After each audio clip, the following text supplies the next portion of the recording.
A manhunt continues today for Grant Hardin. Grant Hardin was the subject of the documentary Devil in the Ozarks.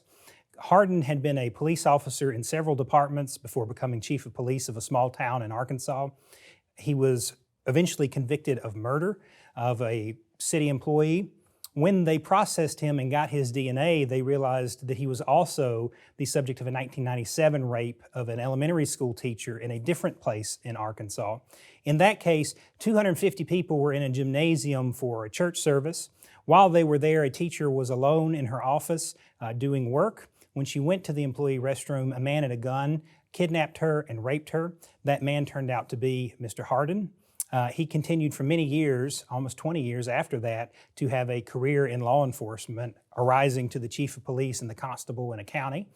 When he was sent to the Arkansas Corrections Facility, for some reason, they made him a trustee in the kitchen. He used that position and some street clothes and his experience both in law enforcement and as a former corrections officer himself to simply walk out of the prison.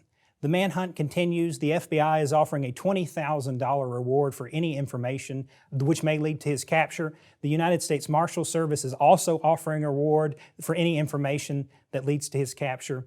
We have to ask ourselves, how is this allowed to happen? And what supervision should we have over law enforcement? This man was in a uniform, carrying a gun with the authority of the state of Arkansas and the city and cities throughout for many years. Previous employers had fired him. Other law enforcement agencies had fired him. Chief Richard Watson of Fayetteville Police Department said that Hardin fell short of average probationary officers with a tendency to not accept constructive criticism along with indecisiveness under stressful situations. That was from 1991. He worked for the Huntsville Department after that, and then in 93 to 96, Eureka Springs Police Department, former Chief Earl Hyatt said Hardin was using excessive force during arrests and making poor decisions on the job. The next record we have is from 2008 to 2012 when he was elected constable for the Benton County Township. He briefly served as the chief of police of a small town on the border with Missouri. He only served in that capacity for 4 months before he was asked to resign. A person like this should not be allowed to migrate from department to department, creating these problems. They knew in the 90s that this man was not fit to serve, and yet he continued for almost 30 years to serve in some law enforcement capacity or another, including after he raped a teacher while Sunday school services were happening.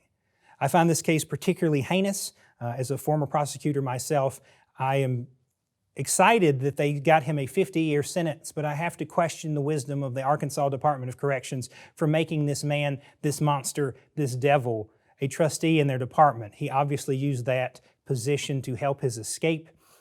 Officers are searching caves and campgrounds and remote areas throughout the Ozarks looking for his capture.